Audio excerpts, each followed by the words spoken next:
দেখুন ওই দিকটা হচ্ছে আমাদের সোজা ডান দিক হচ্ছে গঙ্গাসাগর সাগর দ্বীপ, আর এই বাম দিকে হচ্ছে আমাদের জম্বুদ্বীপ, সোজা বাম দিকে হচ্ছে জম্বুদ্বীপ, আর এইদিকে আমরা সোজা তাকান এটা হচ্ছে গঙ্গাসাগর। কোনটা বাবু এখান থেকে ঘুরিয়ে নিন, বাবু এখান থেকে ঘুরিয়ে নিন।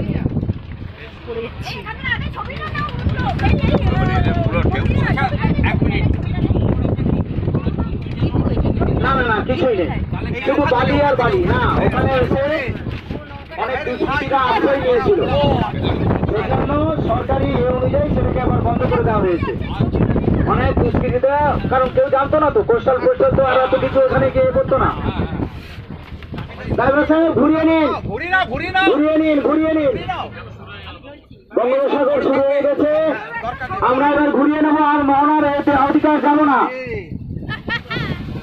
আমরা এবার। আস্তে আস্তে আস্তে বসে পড়ুন। নৌকোগুলো আসছে, নৌকোগুলো ঢুকছে, আপনারা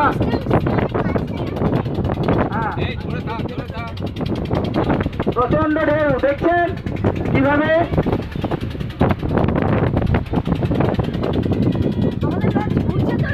আমাদের লঞ্চ ঘুরছে, আমরা ভিতরের দিকে ঢুকবো।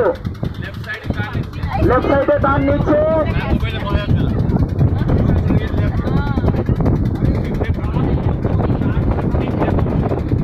আচ্ছা হোক, মোহনার ভিতরে আমরা ঢুকে যাই এবার। তাহলে আপনারা দেখতে পেলেন তো, ওইদিকে গঙ্গাসাগর আর এইদিকে হচ্ছে জম্বুদ্বীপ, আর আমরা একদম মোহনায়। ভীষণ ঢেউ, আপনারা দেখুন আছড়ে পড়েছে, বঙ্গোপসাগরের ঢেউগুলো কেমন কুলে এসে আছড়ে পড়েছে। এই হচ্ছে সুন্দরবনের প্রাকৃতিক সৌন্দর্য। আমি সেটা আসানসোলের আমার বক্তৃতায় বলেছিলাম যে আমরা বাঘ, কুমির আর সাপ এই নিয়ে আমরা বেঁচে থাকি, আর তার সঙ্গে আমাদের এই বঙ্গোপসাগরের প্রাকৃতিক সৌন্দর্য, যাকে জানি না আপনাদের কতটা আপ্লুত করবে, কতটা ভালো লাগবে। আমরা আবার আমাদের সেই নদীর মোহনায় ঢুকে পড়ছি, কারণ আমরা অধিকার যাবো না, যেতে পারবো না। এবার আমরা মোহনায় ঢুকে পড়েছি।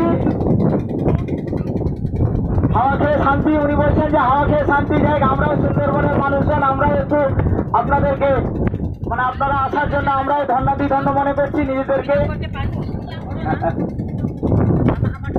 না এখানে তো নদীতে মন মরা হয়ে থাকলে তো হবে না। দেখুন এই ছোট ছোট ট্রলার গুলো এগিয়ে যাচ্ছে, এরা কিন্তু মাছ ধরতে যাচ্ছে, এরা সব ফিশিং করতে যাচ্ছে। আজকের আমাদের যে ইলিশ উৎসব, আজকের আমাদের মানে দুপুরে যে ইলিশের খাবার রয়েছে, ইলিশের কিন্তু ইলিশ মাছ ধরতে যাচ্ছে। কিন্তু